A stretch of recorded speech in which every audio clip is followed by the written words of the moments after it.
لنا في كل أسبوع يحل بساحنا عيد، به لقلوبنا فرح وللأرواح تجديد. فيوم الجمعة الميمون بين الناس مشهود، وبيت الله يجمعنا به للذكر ترديد. فتسبيح إن الحمد لله نحمده ونستعينه ونستغفره ونعوذ بالله من شرور أنفسنا ومن سيئات أعمالنا. من يهده الله فلا مضل له ومن يضلل فلا هادي له، وأشهد أن لا إله إلا الله وحده لا شريك له، وأشهد أن محمدًا عبده ورسوله. يا أيها الذين آمنوا اتقوا الله حق تقاته ولا تموتن إلا وأنتم مسلمون. يا أيها الناس اتقوا ربكم الذي خلقكم من نفس واحدة وخلق منها زوجها وبث منهما رجالا كثيرا ونساء، واتقوا الله الذي تساءلون به والأرحام، إن الله كان عليكم رقيبا. يا أيها الذين آمنوا اتقوا الله وقولوا قولا سديدا يصلح لكم أعمالكم ويغفر لكم ذنوبكم، ومن يطع الله ورسوله فقد فاز فوزا عظيما. أما بعد، فإن أصدق الحديث كتاب الله، وأحسن الهدي هدي محمد صلى الله عليه وسلم، وشر الأمور محدثاتها، وكل محدثة بدعة، وكل بدعة ضلالة، وكل ضلالة في النار. بسم الله الرحمن الرحيم. قاف والقرآن المجيد، بل عجبوا أن جاءهم منذر منهم فقال الكافرون هذا شيء عجيب. أإذا متنا وكنا ترابا ذلك رجع بعيد. قد علمنا ما تنقص الأرض منهم وعندنا كتاب حفيظ. بل كذبوا بالحق لما جاءهم فهم في أمر مريج. أفلم ينظروا إلى السماء فوقهم كيف بنيناها وزيناها وما لها من فروج. والأرض مددناها وألقينا فيها رواسي وأنبتنا فيها من كل زوج بهيج.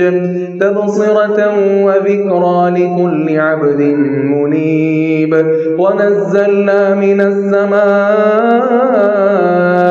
ماء مباركا فأنبتنا به جنات وحب الحصيد. والنخل باسقات لها طلع نضيد. رزقا للعباد وأحيينا به بلدة ميتا كذلك الخروج. كذبت قبلهم قوم نوح وأصحاب الرس وثمود وعاد وفرعون وإخوان لوط وأصحاب الأيكة وقوم تبع كل كذب الرسل فحق وعيد. أفعينا بالخلق الأول بل هم في لبس من خلق جديد.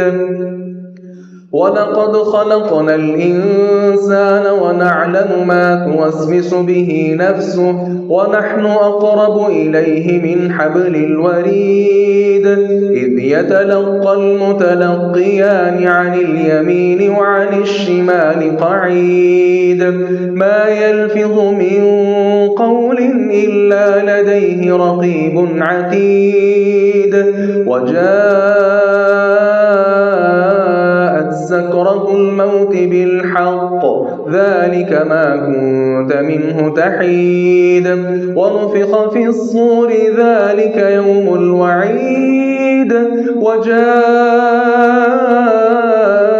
كل نفس معها سائق وشهيد لقد كنت في غفلة من هذا فكشفنا عنك غطاءك فبصرك اليوم حديد وقال قرينه هذا ما لدي عتيد ألقيا في جهنم كل كفار عنيد مناع للخير معتد مريب الذي جعل مع الله إلها آخر فألقياه في العذاب الشديد قال قرينه ربنا ما أطغيته ولكن كان في ضلال بعيد قال لا تختصموا لدي وقد قدمت إليكم بالوعيد ما يبدل القول لدي وما أنا بظلام للعبيد يوم نقول لجهنم هل امتلأت وتقول هل من مزيد وأزلفت الجنة للمتقين غير بعيد هذا ما توعدون لكل أواب حفيظ من خشي الرحمن بالغيب وجاء بقلب منيب ادخلوها بسلام ذلك يوم الخلود لهم ما يشاءون فيها ولدينا مزيد وكم أهلكنا قبلهم من قرن هم أشد منهم بطشا فنقبوا في البلاد هل من محيص إن في ذلك لذكرى لمن كان له قلب أو ألقى السمع وهو شهيد ولقد خلقنا السماوات والأرض وما بينهما في 6 أيام وما مسنا من لغوب فاصبر على ما يقولون وسبح بحمد ربك قبل طلوع الشمس وقبل الغروب ومن الليل فسبح وأدبار السجود واستمع يوم ينادي المناد من مكان قريب يوم يسمعون الصيحة بالحق ذلك يوم الخروج إنا نحن نحيي ونميت وإلينا المصير يوم تشقق الأرض عنهم سراعا ذلك حشر علينا يسير نحن أعلم بما يقولون وما أنت عليهم بجبار فذكر بالقرآن من يخاف وعيد